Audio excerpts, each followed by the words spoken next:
Hello and welcome to the Land and Climate Podcast. My name's Bertie Harrison-Brodinsky, and this episode I'm talking to John Holdren about the dismantling of federally funded science in the US under President Donald Trump. John Holdren is a professor of environmental policy at Harvard University, and he previously served as a science advisor to President Bill Clinton from 1994 to 2001, and then as the director of the Office of Science and Technology Policy from 2009 to 2017 under President Barack Obama. Yesterday, July the 3rd, the US Congress passed President Trump's new budget, which you might have heard him referring to as his big, beautiful bill. The bill has made headlines for slashing welfare and implementing tax cuts, but it's also set to end a huge proportion of the country's budget for climate and environmental science across a number of different departments. The administration has already dismissed hundreds, perhaps thousands of climate and environmental scientists and made major cuts to university research funding, including to Harvard. I spoke with John on July the 2nd, so the day before Congress approved the bill, but we spoke under the expectation that it would pass. They're just cutting off the data gathering itself, which will produce a big gap in our understanding of how fast the climate is changing and what the impacts are on terrestrial ecosystems, on economies, on the oceans, on the ice, and so on. All of the climate research, all of the climate monitoring, all of the competitive grants on climate are on the chopping block. It's 100% demolition. I began by asking John how reliant climate and environmental science has been on US public funding up until now. The federal government puts about $150 billion a year into federal funding of research and development. That's only about 20% of what the nation as a whole spends on R&D. The great bulk of the nation's expenditure comes from the private sector. But the importance of the federal government's contribution is that the federal government is the biggest and most important supporter of basic and early stage applied research, the fundamental research from which future innovations come. This is the seed corn of the innovation ecosystem. If one stops funding the basic and early stage applied research, which is too long range to interest the private sector, ultimately the innovation ecosystem runs out of gas. That problem is particularly severe in environmental science, in clean energy technology, and in the biomedical and health sciences. And in those domains, the United States has been, for a long time, the world's largest supporter of research in those domains. For example, the National Institutes of Health in the United States, with a current budget until recently of about $47 billion a year, is the biggest funder of biomedical and health research in the world. And it is similarly true that the combination of the National Oceanic and Atmospheric Administration, NOAA, the Environmental Protection Administration, EPA, the National Aeronautics and Space Administration, NASA, and the DOE, the Department of Energy, Department of Science, they have been the biggest funders worldwide of environmental science research and clean energy research, only recently rivaled by the funding in the People's Republic of China.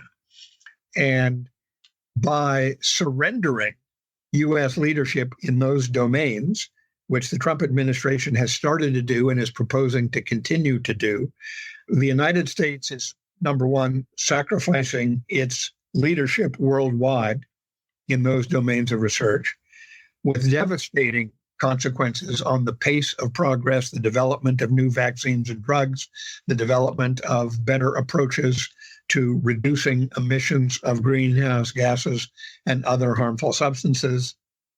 All of that is going to have impacts not just in the United States, not just for U.S. leadership and competitiveness. It's going to have impacts for the pace of progress worldwide on these topics. I've often argued that the world is currently beset by a set of challenges that are global in nature and cannot be solved without global cooperation. We should be cooperating with Europe, with Japan, with Australia, with Canada, with Mexico, with Latin America, but also with China on many topics that are in our mutual interest to advance.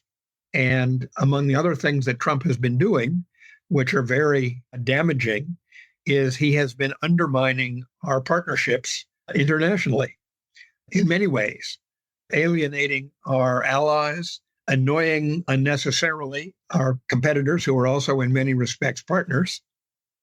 And the damage is not going to be easy to repair because loss of confidence in partnerships is not easily restored.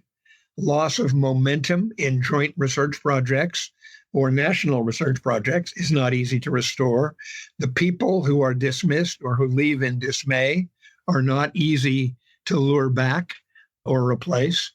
And so we're seeing long-running sources of damage to the science and technology enterprise.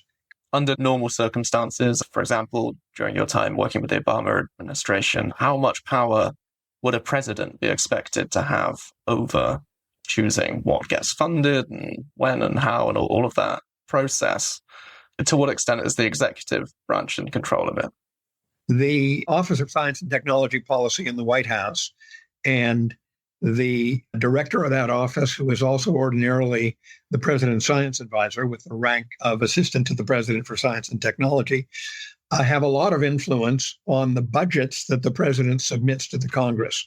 There's a very elaborate process in which the departments and agencies that have science and technology related missions submit budget proposals to the White House. There's a long interaction between the departments and agencies and the two White House offices who preside over this process, namely the Office of Management and Budget, the OMB, and the Office of Science and Technology Policy. And at the end, the OMB and the OSTP jointly make a recommendation to the president on what should be in his budget proposal to the Congress with relation to science and technology funding across all the departments and agencies.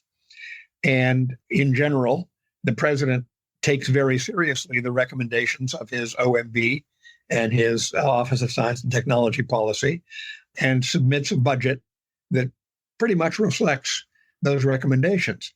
Now, of course, the problem that then ensues is whether the Congress will embrace the president's recommendations. And historically, they embrace some of them and reject some of them. But also speaking historically, there has been a long-standing bipartisan agreement in general on the importance of science and technology and the value of federal investments in science and technology. And the differences between Republicans and Democrats have generally been over matters of detail, not over whether it is worth the government maintaining support for science and technology in the magnitudes that we've experienced. And what I found in my 9 years as President Obama's science advisor and the director of the White House Office of Science and Technology Policy was that members of Congress on both sides of the aisle were actually receptive to arguments about the benefits of various proposals to increase funding. And we had a lot of success, even in the Obama administration with a largely Republican-dominated Congress for 6 years out of the 8. It was possible to get important things done with bipartisan support. And that's now in serious doubt with President Trump exerting a really unprecedented degree of control over the Congress. I mean, it's not just that the Congress, both the House and the Senate, is controlled by Republicans, but it's that the Republicans are remarkably subservient to President Trump. If Trump says he wants it and pursues vigorously the persuasion of the Republican members of Congress to support his wishes, he generally has been getting his way. Not in every case. And I think one needs to hope, given the record in the first Trump term, when Congress rejected, even the Republicans in Congress rejected many of Trump's proposals for drastic cuts in science. One might hope that that would happen again, but the worry is that this Congress is much more subservient to Trump than the Congress was in the first term. And in fact, it's been summarized by Senator Lisa Murkowski, a Republican from Alaska, who has said in public very simply, we're all afraid. And we keep seeing evidence of that, most recently in the Senate votes on the supposed big, beautiful bill, which is really, as former Treasury Secretaries Rubin and Summers say in this morning's New York Times, it's really the budget busting bill, not the big, beautiful bill. Unprecedented increases in the national debt will result if anything like that bill is passed. Unprecedented reductions in American access to health care, all for the purpose of preserving big tax cuts for the richest sector of the American society. It's been incredibly difficult to keep up with all the constant developments. Where have we got to so far with cuts to science and what's expected, what's being contested in this bill? In terms of staff reductions, the current estimates are that 260,000 workers out of the 2.3 million federal civilian workforce will leave by the end of September. So that is well over 10% of the workforce, both via buyouts and other incentives to leave, but also many tens of thousands have been fired. That's already happened. And the cuts have been particularly heavy, obviously, in USAID, which has been practically eliminated, the U.S. aid program, which is a very large part of the foreign assistance that the United States has provided to the most needy populations in the world. Big cuts to the State Department, big cuts to the Department of Education, big cuts to Health and Human Services, where the National Institutes of Health reside. They've already eliminated over 1,400 grants. They've delayed another 1,000 plus. Through April, the last numbers that I saw, they had awarded for competitive grants outside the government itself, $1.6 billion less than at the same time last year. And this is an immense number of grants. And if you look at them, they're grants on climate change, they're grants on clean energy, they're grants on biomedicine and public health, above all. The effects are already devastating. The layoffs have been devastating. These are people who are highly trained, who are highly experienced, who have been producing highly important work, and they have been fired or incentivized to leave for no good reason other than this ideological desire to shrink government in order to be able to pay for big tax cuts for the rich. There's no two ways around it. And this, by the way, is an administration whose leader, President Trump, has pledged not to cut Medicaid, not to reduce access to health insurance, not to increase the debt. And he's now the most powerful advocate for a bill that would do everything that he promised not to do, that would make big cuts in access to health care, big cuts in Medicaid, big increase in the debt. The Congressional Budget Office itself has estimated that the so-called Big Beautiful Bill would increase the national debt by $3.3 trillion. We have an unprecedented and exceedingly damaging set of circumstances that now are afflicting the U.S. science, U.S. technology, U.S. leadership in the world, U.S. assistance to other countries, U.S. partnerships. All of it is, if not yet in smoking ruins, it's on a rapidly descending trajectory. If you look at the cuts in NOAA and EPA alone, both NOAA, the National Oceanographic and Atmospheric Administration, and the Environmental Protection Administration, are eliminating in total their research arms. People have mostly already been fired. In NOAA, similarly, the Office of Oceanic and Atmospheric Research is being completely dismantled. All of the climate research, all of the climate monitoring, all of the competitive grants on climate are on the chopping block. It's 100% demolition is what is foreseen for the climate research in both EPA and NOAA. NASA, the National Aeronautics and Space Administration, also has important roles in monitoring the changes in climate and the changes on the surface of the earth and the oceans and the ice in the vegetation, monitoring these changes from space. All that monitoring is also on the chopping block. The administration is already bringing to a halt the satellite observations that are essential to understand the decline of sea ice coverage in both the Arctic and the Antarctic. They had announced just a few days ago that the most important satellites for those purposes were going to cease delivering data on June 30th, that is 2 days ago. Under great pressure, they announced a 30-day extension. So it's now the end of July rather than the end of June where this data collection will cease. But in the meantime, most of the important climate change databases have been either removed from federal websites or made so hard to find that the people who use that information can't find it.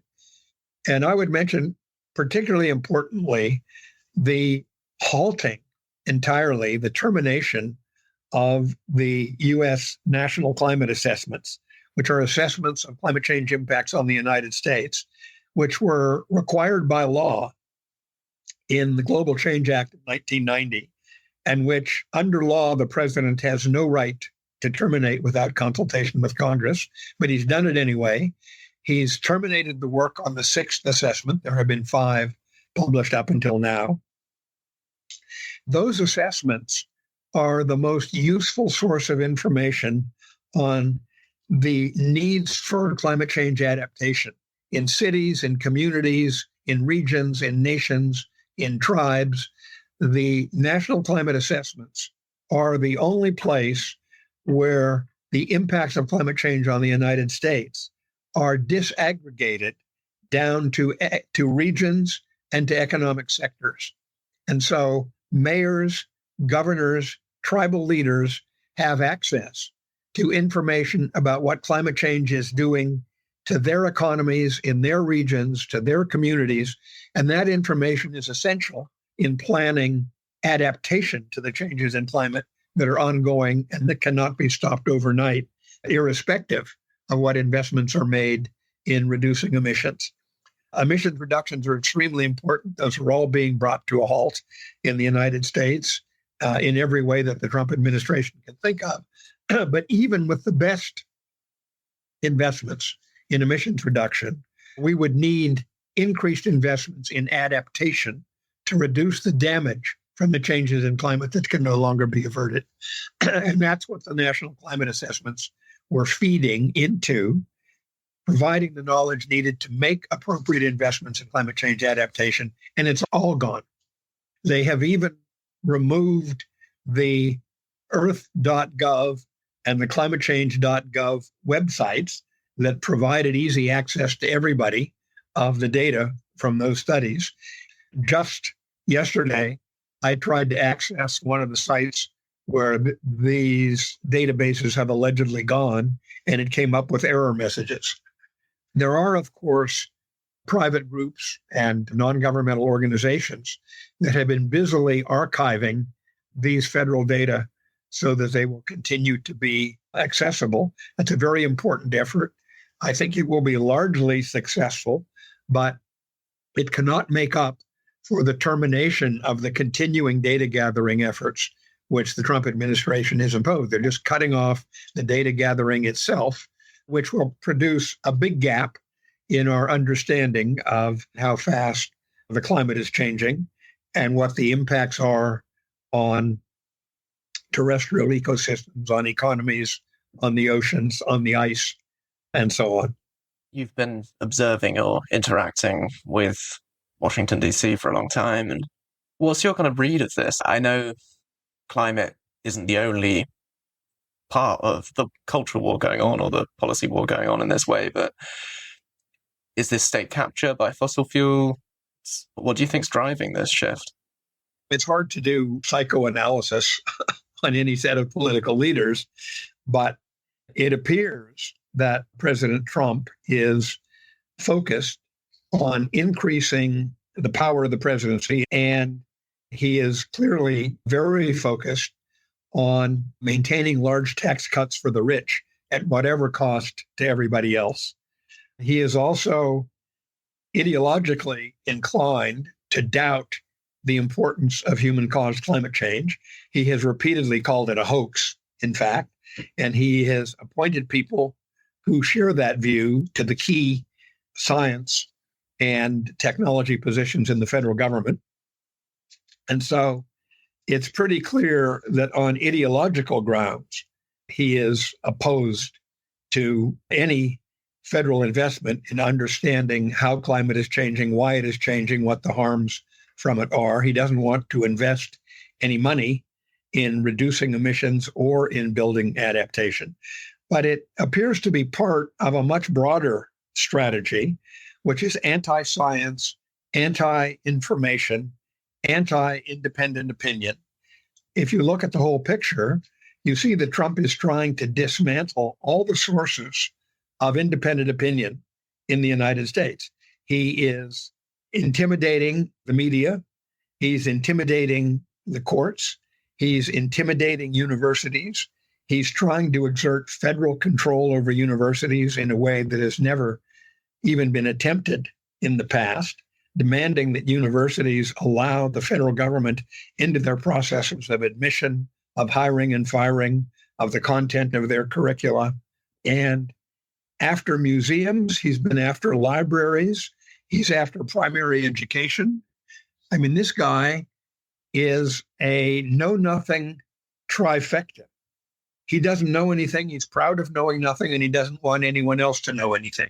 And the big picture in terms of trying to shut down or greatly weaken every societal source of independent information and independent opinion is really quite striking. So the attacks on science are just a piece of this.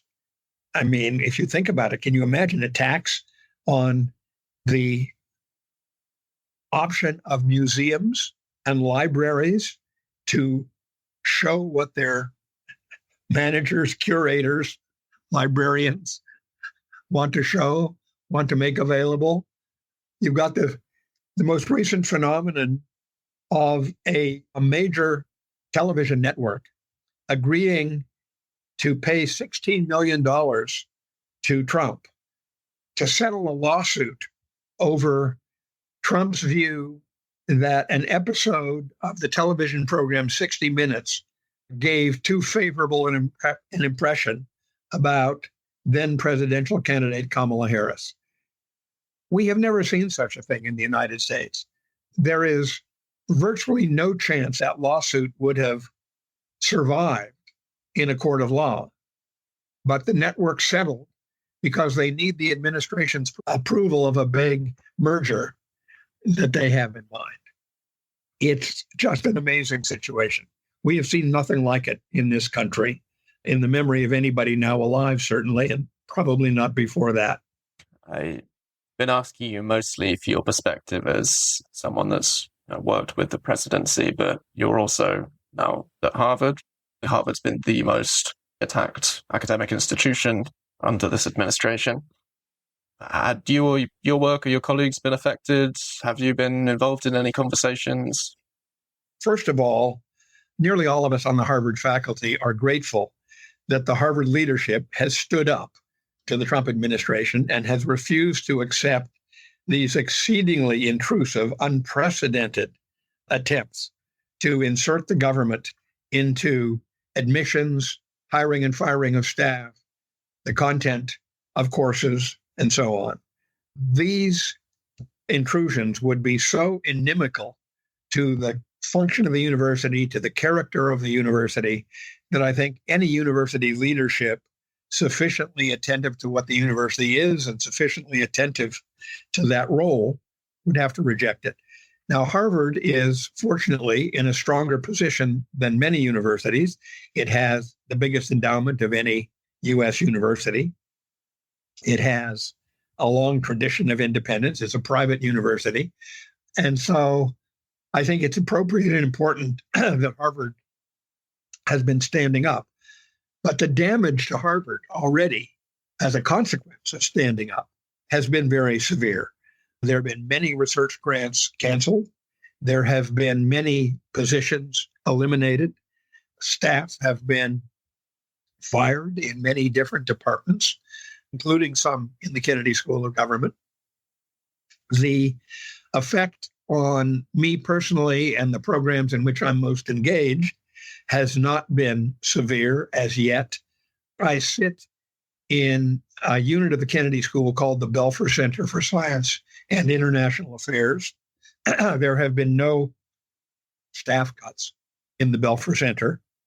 There have been no cuts in my research programs, although as a consequence of various changes in the geopolitical climate and the stances of various funding organizations, I have over the last year and a half lost 3 out of the 6 grants that I was previously co-leading.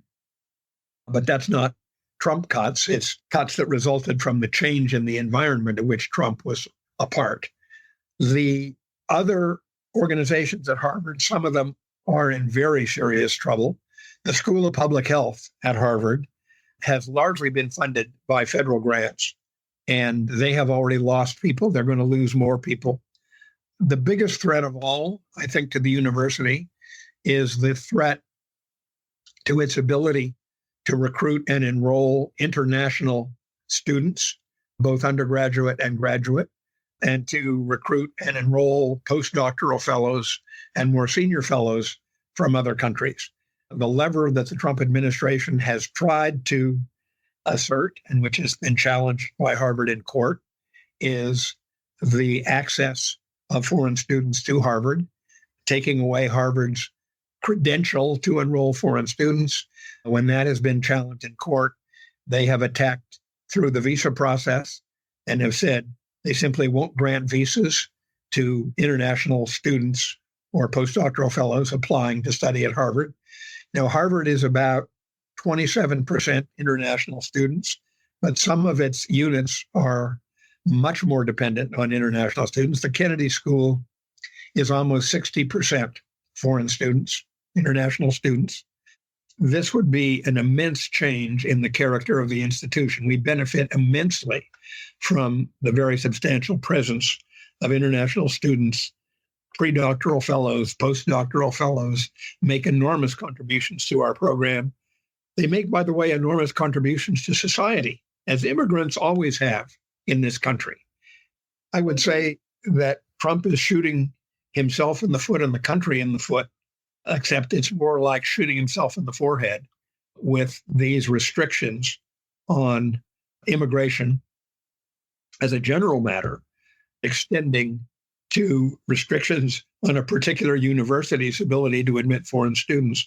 This is, of course, causing enormous consternation and hesitation in the community of potential students around the world who might have been interested in coming to Harvard or more generally in coming to the United States to pursue their studies, and now have to worry that option may not be there. And if they come, it could be cut off in midstream. And I think there's no question that as long as Trump is in power and enforcing these kinds of restrictions, we're going to see a substantial decline in foreign enrollments, not just at Harvard, but in other universities that have been historically very receptive to and very greatly benefiting from a flow of talented foreign students. The threats to the research programs are great. They're damaging. They're slowing down the progress of discovery, new drugs, new vaccines, new therapies, new approaches to reducing the pace of climate change and reducing the damage from the climate change that is not avoided. All of that is being impacted.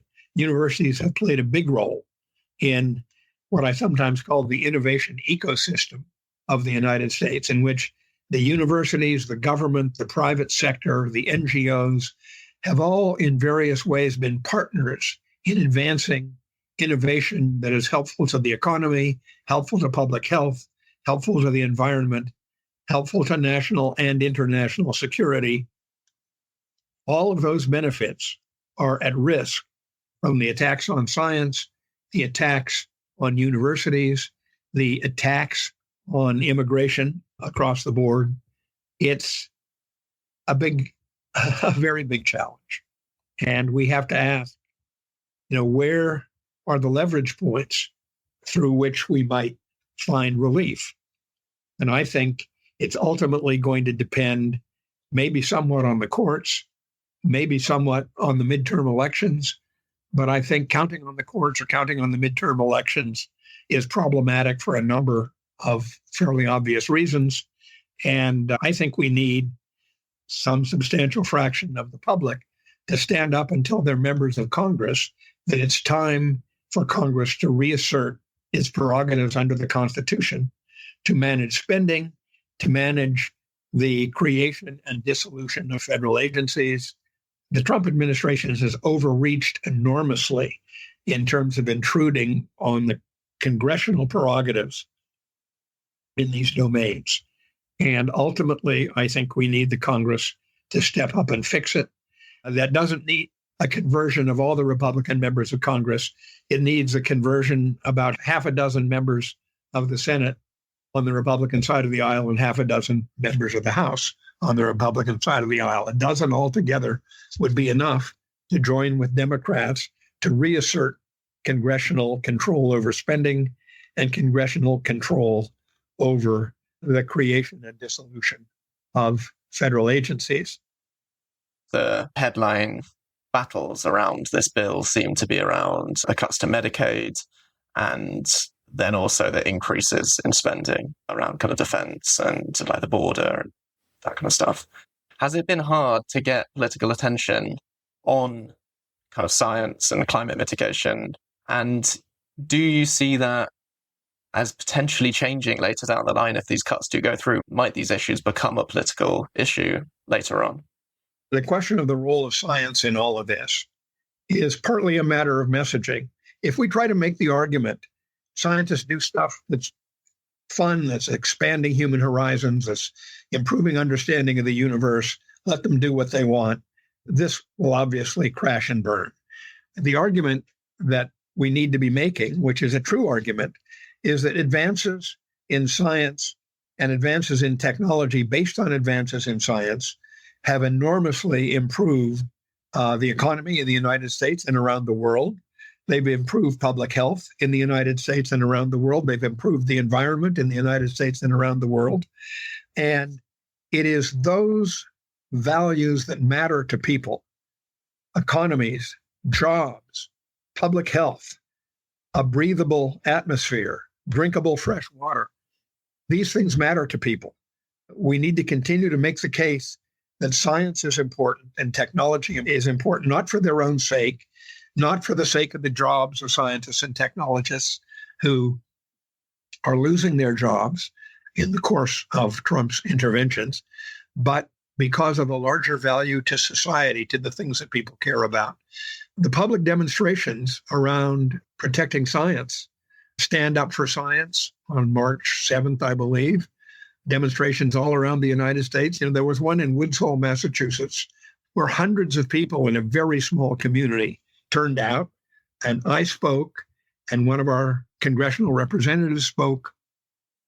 And this was one of literally more than 1,000 demonstrations around the country in support of science, all of them making the point that science matters, not just because of the jobs of scientists, but because of the role that science plays in the characteristics of our societies that are important to everybody. And if you look at the No Kings demonstrations that happened more recently, which are about the big picture, the estimates are that as many as 6 million people participated in No Kings demonstrations. And if you look at the signs that people were carrying, they were about immigration and deportations. They were about healthcare, but they were also about science. People are increasingly getting it. And if you look at the polls, the support for what Trump is doing is dwindling rapidly. And in fact, the polls show that something over 60% of the American public oppose the beautiful big bill. Congress seems to be careening ahead toward approving it anyway. I think they're going to pay a high price because even more of the American people are going to figure out what a high price they will pay for that so-called big beautiful bill, in reality budget-busting bill, that Trump is advancing. Things are changing. People are coming to realize how much is at risk. You know, when we talked about this in the Woods Hole, Falmouth, Massachusetts community, we have 5 scientific research institutions in Woods Hole with varying degrees of dependence on federal research. 2 are 100% dependent, that NOAA, Northeast Marine Fisheries Center, and the United States Geological Survey Coastal Sciences Center, 100% dependent on federal funding, already have been firing people, canceling projects at a great rate. The biggest of these institutions is the Woods Hole Oceanographic Institution, 1,100 employees, 80% dependent on federal money. And one of the things people in the community are coming to understand is it's not just the 2,000 total jobs in these 5 science centers that are at stake, but it is the businesses that support those research institutions, the businesses that are patronized by those people and their families. There's a reverberating effect through the community when you produce this kind of damage to the employment in the science and technology sector. And that message is becoming more and more widely understood. One of the more interesting things about the budget-busting bill is that its impact in red states is going to be even bigger than its impact in blue states. The red states, the Republican-dominated states, versus the blue states, the Democrat-dominated states. Study after study has shown that the people who are going to lose access to health care are preferentially concentrated in red states. The people low in the income distribution who are going to be hurt most directly by the economic impacts of the budget-busting bill are more in the red states than in the blue states. And some of the ferment in the Congress finally starting to show itself, although not yet adequately, is resulting because Republican members of Congress and Republican senators are coming to understand that their constituents are going to get hit. And that's going to translate into their voter base declining. And they're afraid of Trump, but they also need to be afraid of their voters. My thanks to John Holdren for coming on the show, and to Vasco Kostovsky for our audio engineering. In the end, only 2 Republican representatives voted against the bill, Thomas Massie from Kentucky and Brian Fitzpatrick from Pennsylvania. If you want to read more about these issues, we'll put links to further reading in the podcast blurb below. As always, please do subscribe on your favourite podcast platform, leave us a review or share a link on social media. We really appreciate it, and we'll see you again in 2 weeks' time. Until then, thanks for listening.